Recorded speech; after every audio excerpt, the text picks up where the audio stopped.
What's up, everybody? Again, happy Memorial Day weekend. I know some people have told me they're not off. Let's walk and talk. Boundary setting. That's the thing that came to my mind today.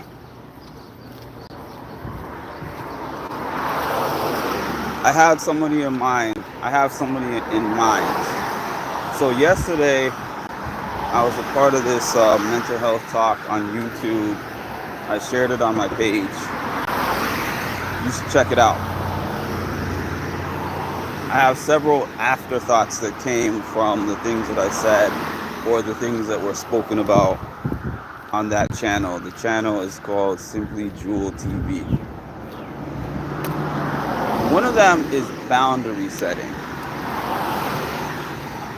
And I spoke about how I had a friend that actually had real problems, a large variety of problems. Financial problems, physical problems, emotional, mental health problems.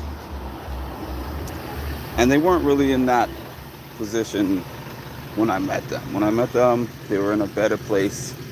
And I'm somebody who's very understanding of that because I have for sure had my ups and downs in life. I've had time periods of abundance where I'm really able to help people and be there for people.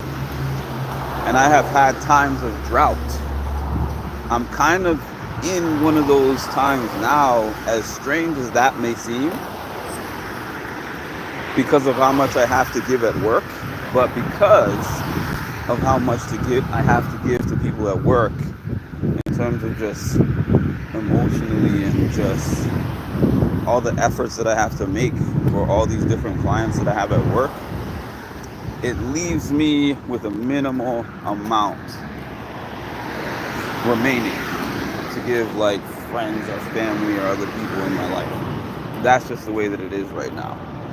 And I would still say that I give more than the average person, but not to my usual standard of what I would normally do when things are a little bit better for me. But I say all that to say, this particular person and I had this falling out, and this is what it was over. For a long time, I felt obligated to assist. Not because I had so much in my cup to pour into that person's cup, but just because I felt like they have so little in their cup that it is my obligation. So they would ask me for different things that they need. I need help with this, I need assistance with that, I'm struggling with this, or it could even just be something like, I need someone to talk to, I need to vent. Fine. When somebody vents, though, and you take the time to listen to them, it takes something from you. And trust me, I'm not trying to say you should only think about yourself and only talk about your own problems. That's not what I'm saying either. But at a certain point, if you are dealing with somebody who doesn't pour into your cup and only takes from your cup, it's draining and it's not worth it. You got to think of the investments that you put in and the deposits that are put back in. You know how you go into the store and you see take a penny, give a penny. Like, it's just a concept. It's not literally like, hey, take the penny. Or maybe it is. Maybe that's one of those back of the day phrases, like a penny was worth $100 back in the day or something, and then it devalued. But anyways, my point of me saying that is like, if they're never putting any pennies back, then it defeats the purpose and it defeats the concept. I have found for myself that in all aspects, even at work, we don't really have reciprocal relationships with our clients at work. I mean, at my particular type of work, we don't have reciprocal relationships with our clients. And what I mean by that is that I am paid to do a job, which is to assist them with all their physical, mental health needs, housing needs, whatever needs that they have, basically. I'm not going to go into that whole explanation, but they have needs and I'm paid to help them meet those needs. So they are not doing anything for me. However, some of them, they at least try to assist me in helping them to get things done, because that's essentially what we're supposed to be doing. We're not supposed to be just doing everything for them, because I'm not paid to be their caretaker, their caregiver, or their guardian. I am somebody who, the goal of the program is actually for me to point them in the direction of all the different resources they need, get them linked up with those resources, teach them how to find those things for themselves and advocate for themselves, and if successful, close out their goals and close out their case, because now they're independent.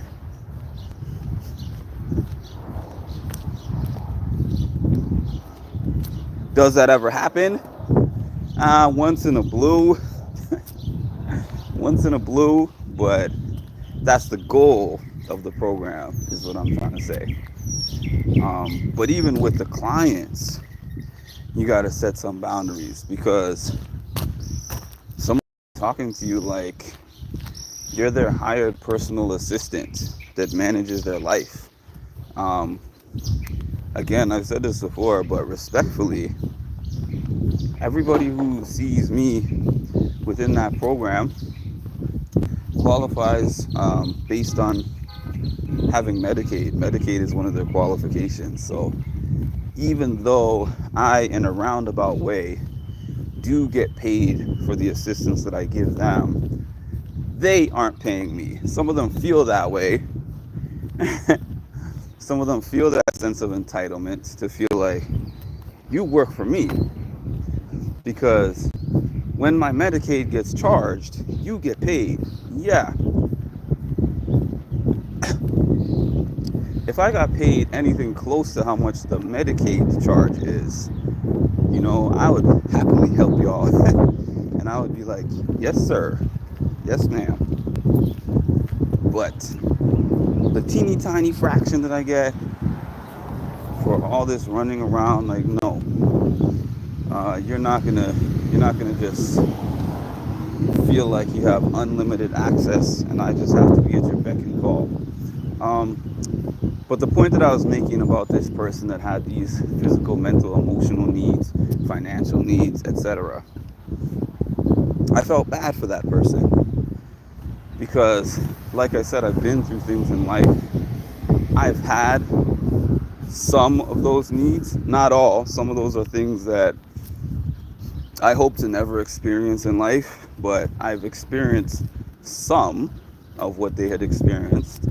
So I had some level of empathy. So when it was like, please, could you do this for me? Or could you help me with this? I don't have anyone else to do it. I was like, I know what it's like to be in that position. There was one particular time when I was having a stressful week. I had a lot of different things happen that particular week. It wasn't like the worst week of my life, but it was a bad enough week that when I got off work, I just needed time that night to just stay home, recharge my battery, decompress. So I said, hey, unfortunately, I'm not able to do whatever it was that I was supposed to do that day, even though I had done so many other days. And I'm thinking to myself, hey, same thing like I'm thinking about my clients, like, even more so than my clients, because this is not even a paid thing. This is nothing. I'm getting no money from this. I'm just doing this out of the kindness of my heart. So I'm thinking to myself, it's nobody, I think, does more for you than myself. That's what I was thinking at that time. So I'm thinking to myself, if I have to take a breather or take a day off, it's going to be understood. Was it understood? No, it was not understood. They were like, you're a terrible friend. And I'm thinking to myself, the audacity to call me a terrible friend for communicating one time out of all these times, taking a day off, can't assist you today, recharging my batteries. But to tell you the truth, I actually felt like a bad friend, because that's the kind of way that my mind frame was at that time. Because I was like, you know what, even though you're tired, Mark, even though you're a little bit stressed, they have worse going on than you. So, and now you significantly impacted their day because of the fact that they don't have you to assist with this need. Now I don't think that way. Now I do not think that way. So that particular friendship dissolved over me saying that I can't always do this. Because that's the conversation that ultimately ended up happening. Me saying, yes, you're my friend. Yes, I understand that you're going through something that I may never understand. Yes, I know that it's tough for you. But me giving you assistance or me giving you support, at least in a really active way like that, is not something that I can promise or provide on a regular basis. I will give as much as I can within reason, based upon whatever is going on in my life.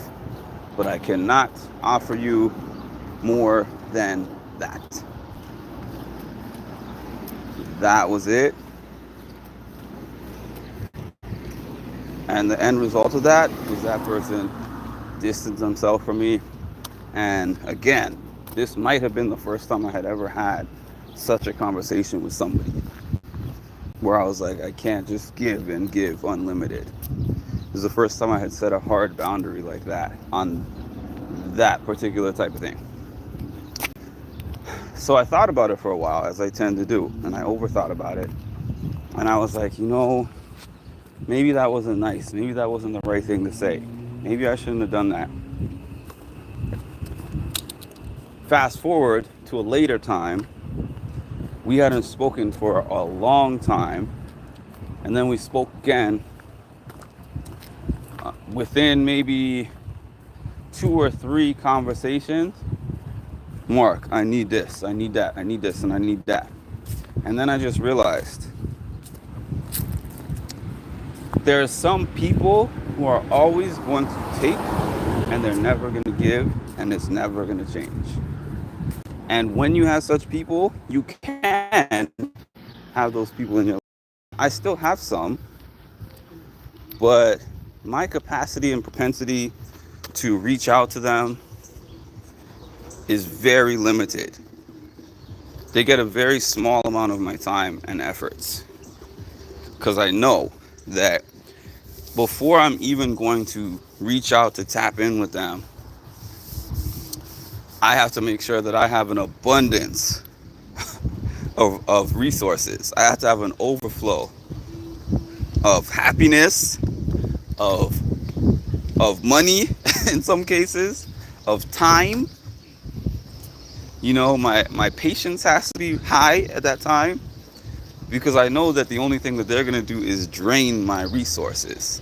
They're never going to give me anything, except for maybe the satisfaction of being a good person, which I seem to care about less and less nowadays in some ways, which I'll get into later. But set those boundaries. Don't feel bad about them.